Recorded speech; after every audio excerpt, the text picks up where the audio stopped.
Okay, so let's wrap up the section on electric potential. And we're going to do this by looking at the potential at one location. And so usually we look at potential differences.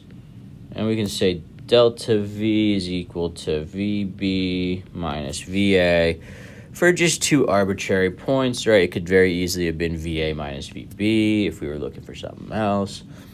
And so we can say if we want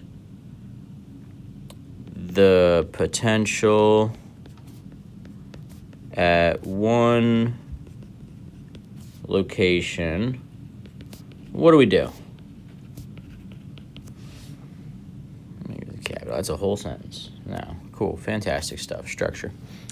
All right, and so before we get started with actually diving into the math of it, let's try to think through this logically. Say we have two charges, one's fixed in place, the other's free to move. And so we'll say there's some distance r between them, and this one's going to experience a Coulomb force, which we know is directly proportional to 1 over r squared. Right? And so the smaller r is, the bigger f is, right? It's there, yeah. And so the bigger 1 over r squared, the bigger f is. So we could say as f, no, let's talk about r. As r increases, f decreases. And so similarly to how when we talked about gravitational potential energy, we were always trying to figure out where we want the potential energy to be 0. And so here we want to think about where is potential energy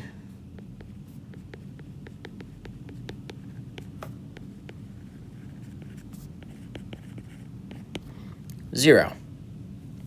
And so for gravity, that was on the ground typically, right? Once you have something resting on the ground, it's not going to, experience any, accelerations or anything, right? Because it has the normal force to balance it. There's no net force. It's hanging out.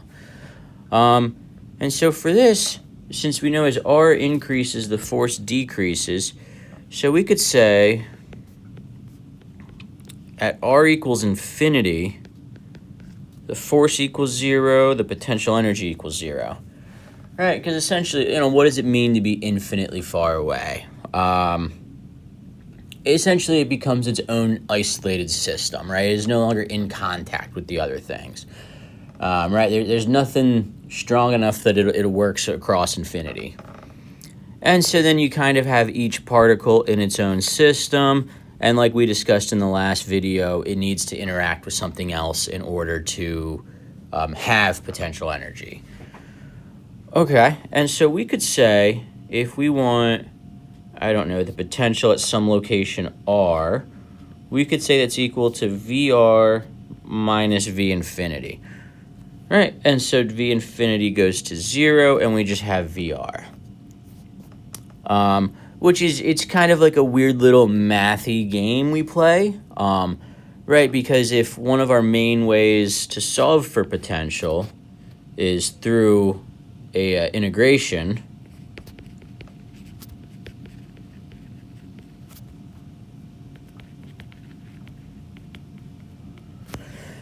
right, you need to be able to set one of the bounds of that integration to be something that will have 0 potential to find the total potential at a location. And so that's all we're doing here, is we very cleverly said if we choose infinitely far away to be where we start the integration, then we're starting from 0 potential, and whatever we get through the integration is now no longer a potential difference, it's the absolute potential at that location. Right? So it's a little strange, but let's look at the potential near a point charge.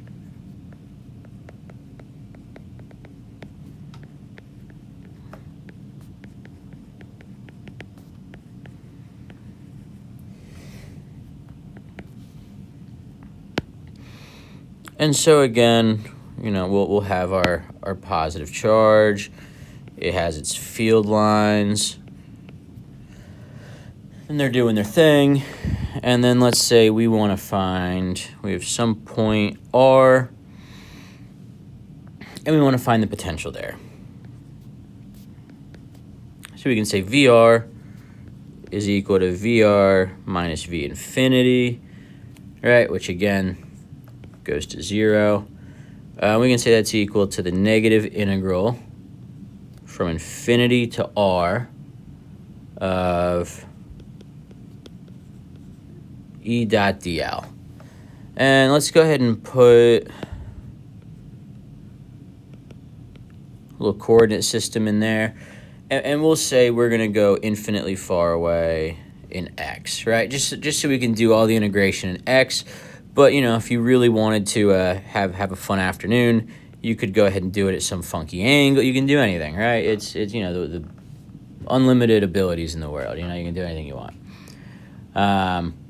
Right, and so if we go ahead, we know the electric field due to a point particle or a point charge is 1 over 4 pi epsilon naught q over r squared, right? We're going to say we have some charge q. Again, it's all arbitrary. We're just picking values to, take a good look at this.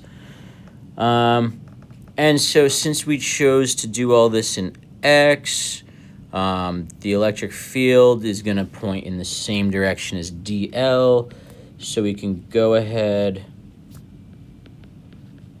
and just make it that, get rid of the dot product because everything's all gravy. And what we can also do if we want, we can get rid of this L and make it a dx, right? Since we chose to do everything in x.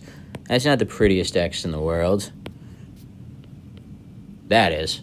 Call it Guinness Book of World Records. I did it. Prettiest x ever. Okay, so we're going to go ahead and we're going to plug in the electric field. And so we have negative integral infinity to r 1 over 4 pi epsilon naught q over r squared. Oh, I guess we'll change this r to an x since we agreed everything was going to happen in x. We're going to do that in dx. We can go ahead and pull out some constants. So we have negative q over 4 pi epsilon naught. Are you starting to see why a lot of people like k instead of having to write that over and over again, right? It pops up all the time, so, they just said k. K is a good thing. Infinity to r. Let's see. Integral of 1 over x squared. We're going to write that as the integral of x to the negative 2 dx. I always found that when I was getting comfortable with my integration, it was easier to not have fractions in there. And so let's remind ourselves of the rules of integration. We'll do derivatives and integration. So if you have x to the n and you want d by dx, that's nx to the n minus 1. And so if we had x to the n and we want to integrate that, that turns into x to the n plus 1 over n plus 1. So when we evaluate this integral, we have our negative q 4 pi epsilon naught. And let's see. So we have n is negative 2. So negative 2 plus 1 is x to the negative 1. And that's over negative 1. And then we evaluate that from infinity to r. We'll pop this back into a fraction. Oh, look at this. Negative, negative. Fantastic stuff. So you have q over 4 pi epsilon naught. X to the negative 1 is just going to be 1 over x. And then we have x equals infinity and x equals r. And so we can go ahead and plug those in. And we get VR is equal to q over 4 pi epsilon naught r. And then minus q over 4 pi epsilon naught times infinity, right? Anything divided by infinity goes to 0, and we get this as our potential. Okay. And so I believe this is what we more or less expected for the potential of a point charge. And that's good. Right, we all feel happy now. So let's briefly talk about the sign of potential.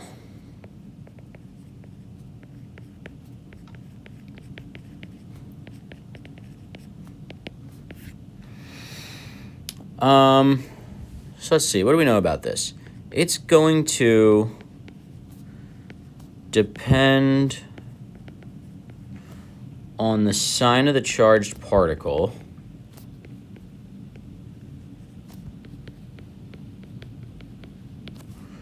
right? If this had been a negative charge, we would get a negative sign out front. And so we can go ahead and say if Q is less than 0, V sub R is less than 0. If Q is greater than 0, V sub R is greater than 0. Okay, so that's kind of interesting. And so what we could do then is we could probably draw potential as a function of R. And how do we want to do that? Well, let's pick red for a positive charge. Get rid of that. And let's go ahead and start infinitely far away. Right? And so we'll say infinity is just kind of over here somewhere. And so infinitely far away, we said the potential was going to be 0. As we get closer, it builds, and then it shoots up, right? 1 over R dependence. So as R goes to 0, V goes to infinity. And we can label this, excuse me? We can label this, oh, apparently I'm done editing this now. I don't, what was that? We'll fix that in post. It probably won't. V positive. And then, what's a good color for the negative? We'll do blue, I guess. And so again, when we start infinitely far away, actually, let's start at 0, roughly. Right, at 0, we get infinity. And as we get closer, or as we get further and further away, we get less and less potential. We asymptotically approach 0, and so we can call this V negative. I feel like most people would probably prefer if I had these colors flipped, but that's okay. Right, and so, oftentimes people are confused as to how you can be 0 at infinitely far away, but with a negative charge, you're decreasing. That's because it's negative potential. So that's something a lot of people have trouble wrapping their heads around, that there is a positive and negative potential you can get. Okay, so let's keep on cruising, and let's see, just kind of circling back to what we've accomplished. We can now calculate the potential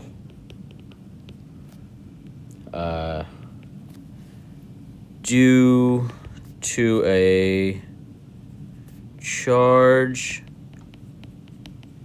distribution in 2 different ways.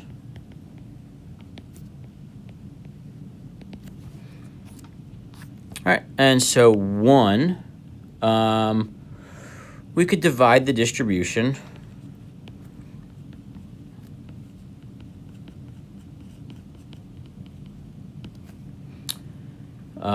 into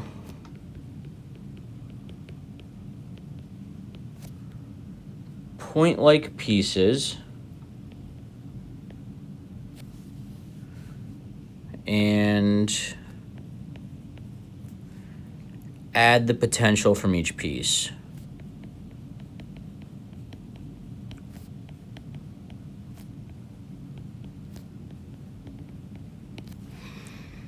Right, and so what that would look like is taking this equation right here, And just if you have several charges, just plugging in each Q, each R, adding these together. Keeping in mind that, like, hey, if there's a negative Q in there, we do have to pay attention to the sign of the charge. Okay, so that's one fantastic way we can do it. And then we can also calculate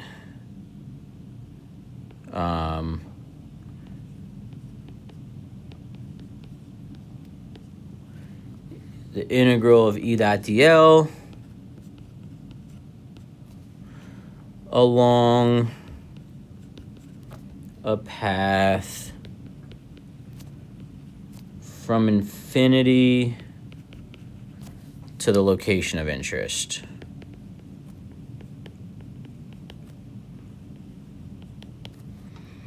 All right, and so those are the two techniques that we kind of have going on a bunch. Yeah. And so, yeah, I think that's pretty good. Let's talk briefly about potential energy again. And so let's bring back our two charges. And so, yeah, so let's think about what this charge is going to want to do. All right, this can be like our Q naught, kind of our test charge. Let's see what that's going to want to do as a function of R.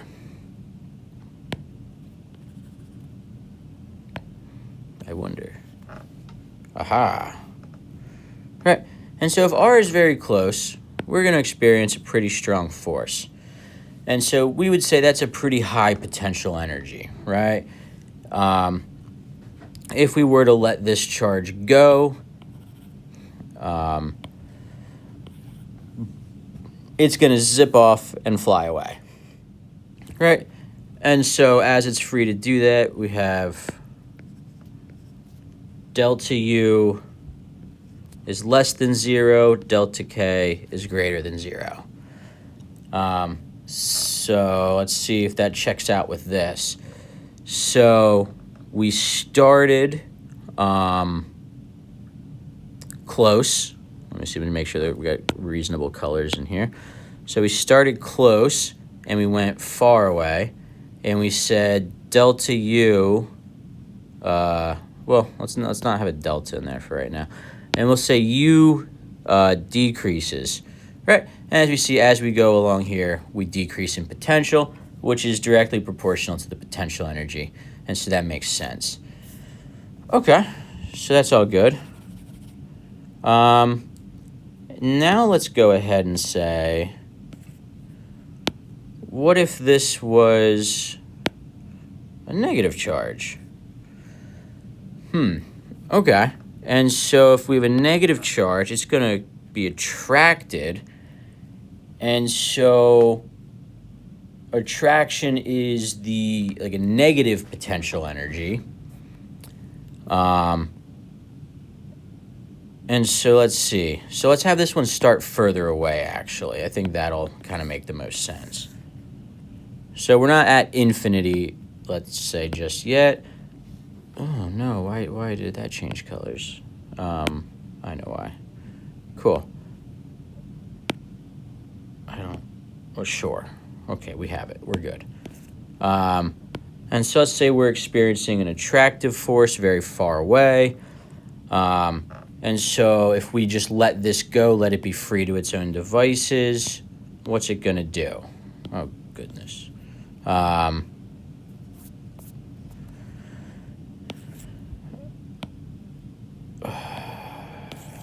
Okay. And so if we have this free to its own devices, it's going to come in. And let's see. So if it comes in, then we have, we are just struggling here. We have delta U is less than 0, delta K greater than 0, right? We started far away, and we decreased in potential and decreased in potential energy. And so that's something that I think trips people up a little bit, is different charges have different behaviors slightly. Okay. And so if we want to just really quick say we had this lovely equation for our potential. Let's see, copy. I think I hit this. Paste. Oh, I'm learning. Right, and we had said, let's say U at some position A is equal to the charge times the potential at that position. And so let's say maybe now we have another positive charge nearby. And so we would get U is equal to, well, we'll call this, our Q2, Q1, so the one we're looking at is Q1. And so we'll have Q1, make that a Q2, times 1 over 4 pi epsilon naught Q2 over R. And so we get 1 over 4 pi epsilon naught Q1 Q2 over R. And this would be the potential energy at some point R. Right, and so here's probably one of the things that really trips people up in this unit is we started with force, which was 1 over 4 pi epsilon naught Q1 Q2 over R squared. And then we went to E, and that's a vector. We went to E, which was 1 over 4 pi epsilon naught Q over R squared, R hat, also a vector. And now we have potential energy is 1 over 4 pi epsilon naught Q1 Q2 over R, and it's a scalar. And we have V is equal to 1 over 4 pi epsilon naught Q over R. And so we have over here coulombs squared in the numerator. And then for both of these, we only have a 1 over R. And so I think people tend to get tripped up in remembering that, like, it's 1Q, 2Q, 1Q, but 2 R's, 2 R's. And then 1Q, 1Q, or 1Q, 2Q, 1Q, and then 1 R's, right? And so when you look at all these together, it's kind of the 4 horsemen of the apocalypse. I mean, or just, 4 happy friends, whatever you want to call them. Right, but so these are like the 4 main equations we have for electrostatics. And so let's kind of pivot. Let's put a star next to these just because they're so beautiful. And let's talk about the potential inside a conductor.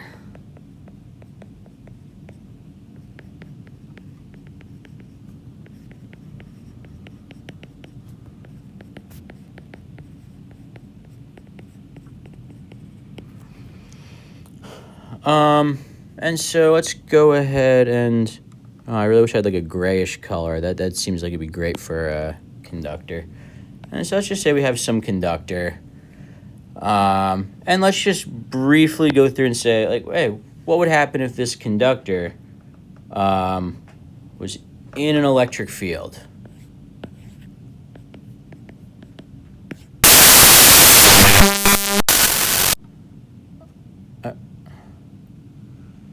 Look, do not disturb. Yet I'm getting phone calls there. That's crazy work. Okay. And so we have this. Inside our conductor, we will say, we have a bunch of charges that are free to move around. And so I feel like we've talked about how there's no electric field inside conductors, but we haven't really discussed why to a huge extent. So first, let's consider just one charge in an external electric field. And right, negative charge, so it's going to go against the field lines, right, towards the positive. It's going to zip over this way. Okay. And so same thing is going to be true within our conductor, right? Because all these charges are free to move, right? And so what we end up getting is all the charges kind of build up over here, and they're going to keep doing that until they've set up an electric field inside the conductor that's equal and opposite to the external electric field, and so that there is no net electric field, right? Because let's say, right, we have no net electric field, and we go ahead and we take one of these charges off, and we put it over here. Now, all of a sudden, we have a weak electric field going this way, and that charge is going to go, oh, hey, there's an electric field. I'm in a conductor. I'm free to move. Let me hop over here. And so that keeps happening until you balance the field. And, you know, if negative charges are moving this way, then they're kind of leaving some of their positive ions over here, right? Because if you think about,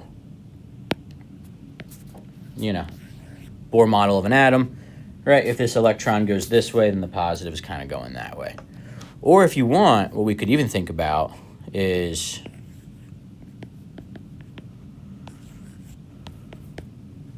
just one atom.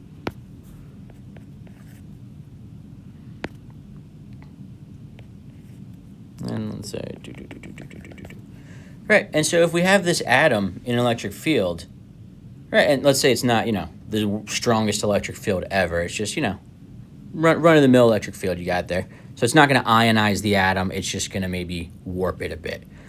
Well, so this positive, or this negative charge, is going to feel a force this way. Positive one's going to feel a force this way. And what you end up getting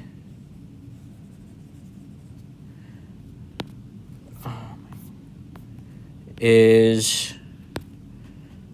the nucleus travels this way, and the orbital travels this way. And your atom kind of stretches out to align with the field, right? And so that happens inside the conductor, but on a much bigger scale, and it actually, the electron actually can leave the atom, right, is the picture we kind of have, we're working with right now. And so let's go back to our conductor.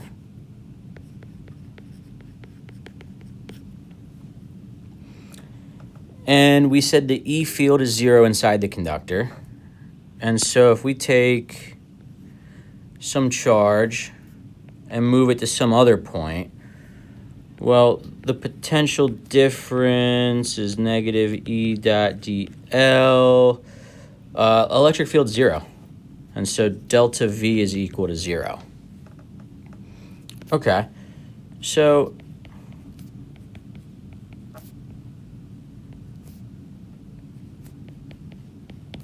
does this mean the potential is 0 inside a conductor? Right? If the potential difference is always 0 inside a conductor at equilibrium, because there is no electric field, does that mean the potential itself is 0?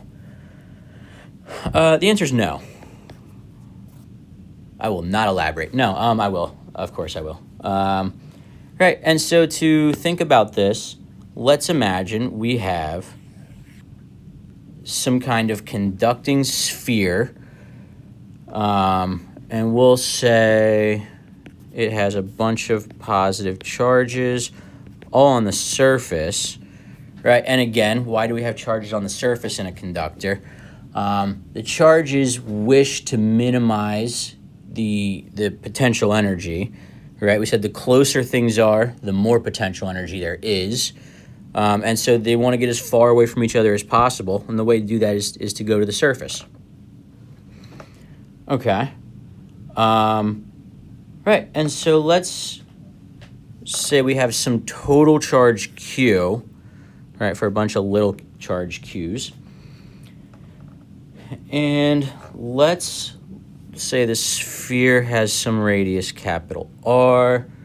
And so let's look at V for R is greater than the radius of the sphere.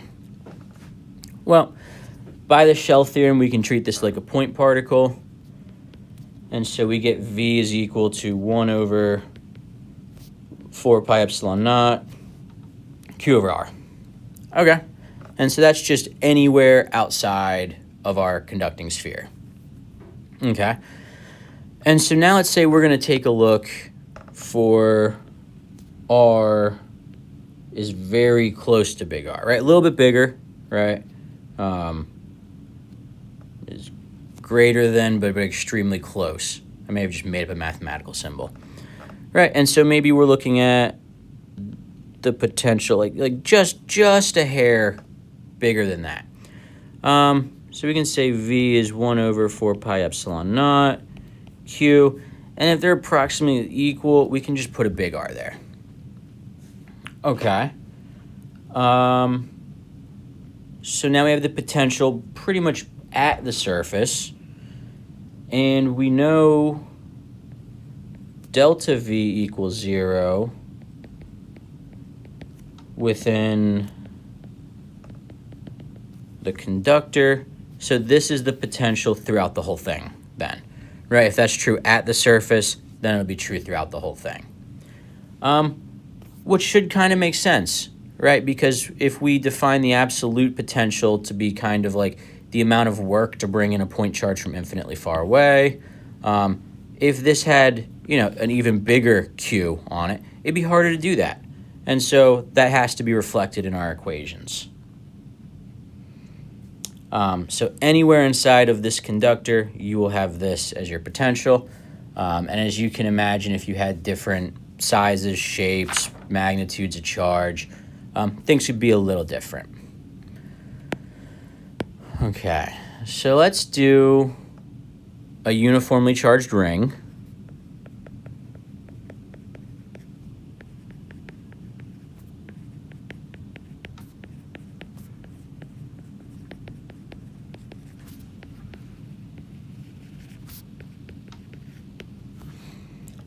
Okay, and so let's say we have some ring, some radius R, total charge Q. We want to look at the potential at some point P, which is some height Z above the ring. And so we're going to kind of do the same thing we did for electric fields, only this will be a little bit less painful, I promise, where we're going to take this and we're going to break it up into some infinitesimal dq. Or, you know, since we started with a capital Q, we can just make this just a lowercase q. So this will be some distance r. Right, we have a right triangle, so we can say r is equal to the square root of z squared plus r squared. Right, we just Pythagorize this. And we know in general, for a point charge, the potential is 1 over 4 pi epsilon naught q over r. And so we can go ahead and say for 1 point charge here, V is 1 over 4 pi epsilon naught Q over R, Z squared plus R squared. And so then if we want to sum across the whole ring,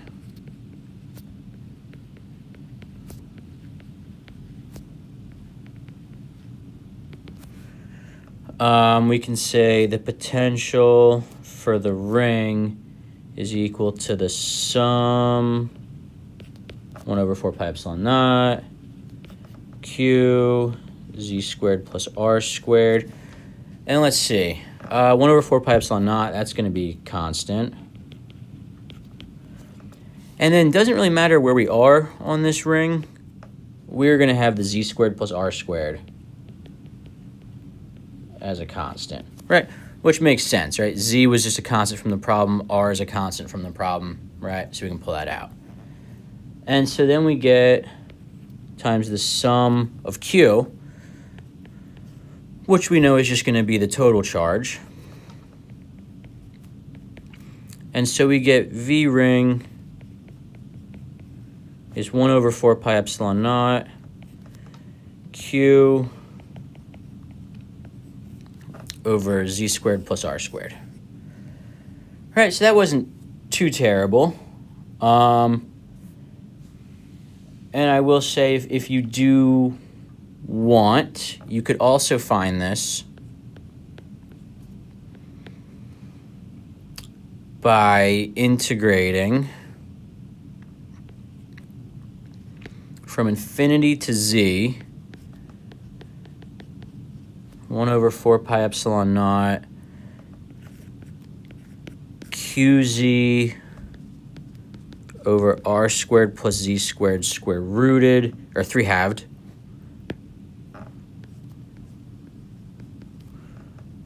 which this equation here was just the equation for the E field from a ring of charge.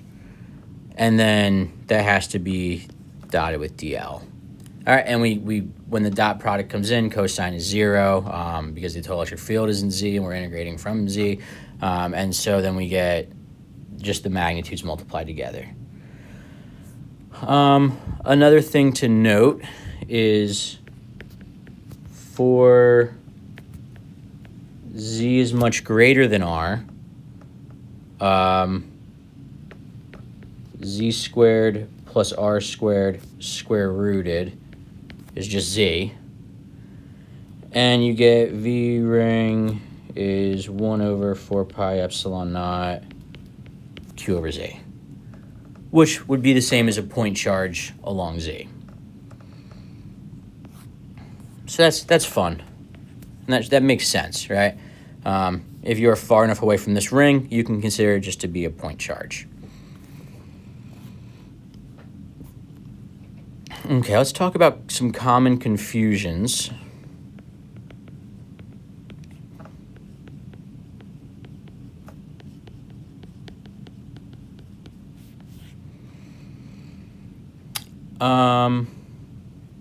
One thing we need to think about is just because E is constant, that doesn't mean delta V is 0, right? And let's think about that. Let's say we have 2 parallel plates of charge. 4. And so we have some E field going this way, right? And as we discussed, the electric field due to parallel plates is going to be sigma over epsilon naught, right? Constant. But if we took some positive charge and allowed it to move to some other location, we'll call this distance x, right? Delta V would just be E delta x, right?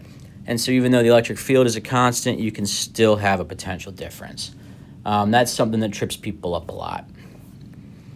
And so let's talk about how we can shift the 0 of potential.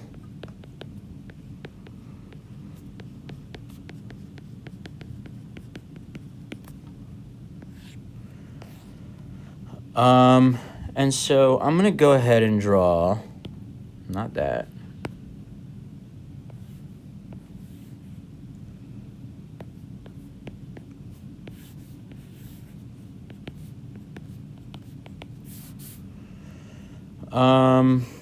Right, pretty standard setup so far. And we'll say these plates are separated by 0.2 millimeters.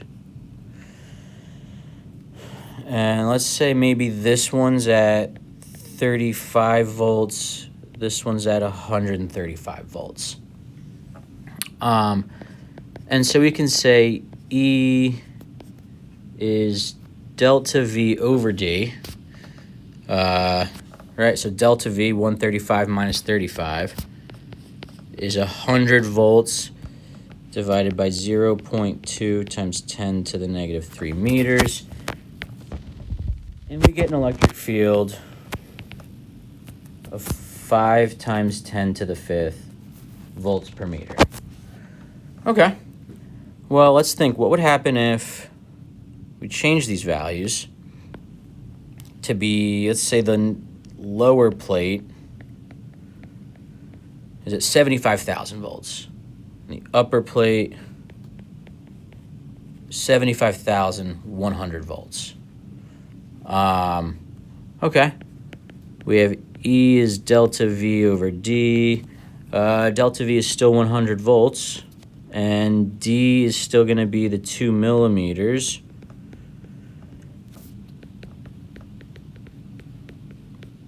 And we get the same answer. So let's check out maybe one more thing we could do with that. Let's say this is negative 500 volts, and this one's negative 400 volts. Well, delta V is still 100 volts. We still have this. We get the same answer. Okay, and so we can say the E field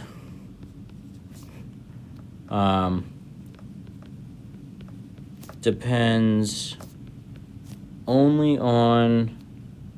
I don't know if I want to say gradient of potential, or delta V. Right. And so the actual values of potential don't matter, right? We kind of arbitrarily said, like, oh, infinitely far away, it's 0 because it makes sense. But you can always choose to make this one 0, this 100 volts, and then your life's kind of easier. Right, and so that would be called grounding the lower plate. Okay, so let's just kind of reflect on what we covered, and then we'll call it a day. So we have two different ways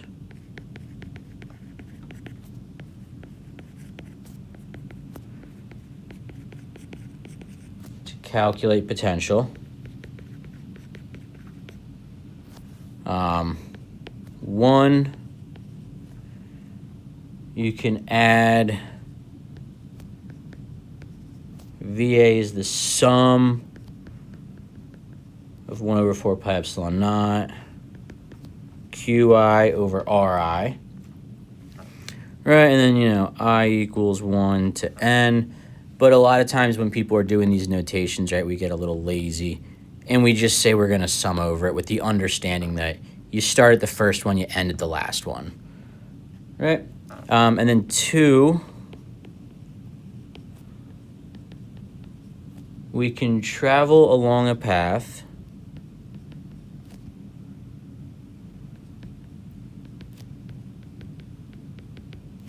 that starts far away,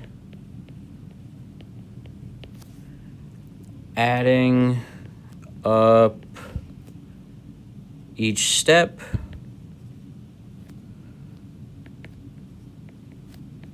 VA is the negative integral E dot DL. Right, and sometimes you can do all this in one integration. Sometimes it takes a couple that you have to add together. And so we can think of this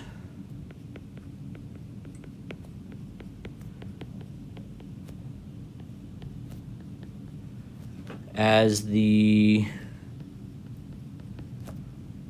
work to bring it in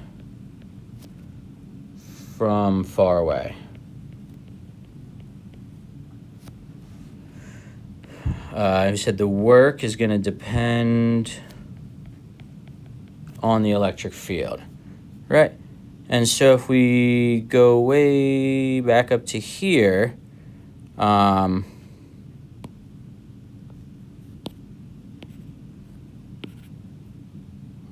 get rid of some of these. And let's think about like the work required, right? So if we have, the positive charge and a negative charge, right? it's going to be a negative amount of work that we have to do because gravity itself is doing the, or not gravity, the electric field itself is doing the work, right, to bring it in. And so we get a negative work done. Versus if it were a positive charge, it doesn't want to go in, so we have to physically drag it, kicking and screaming all the way in, and so we get a very positive potential, reflecting a positive amount of work we had to do, right? If it's negative, right, we're doing work just keeping it away, right? It wants to approach. And so we let go, and the system itself does work, and so internal work we take to be the negative. Okay.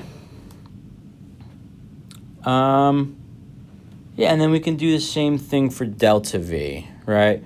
Where you can either, so we have two ways to find delta V. So you can say delta V is just equal to VB minus VA if you know both of those. Or you can say delta V, VB minus VA is equal to the negative integral from A to B of E dot dl.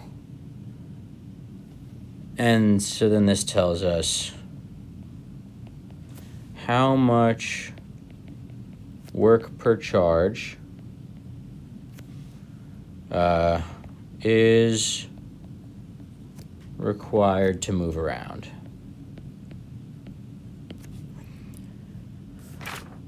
Okay, and I think we'll wrap it up there.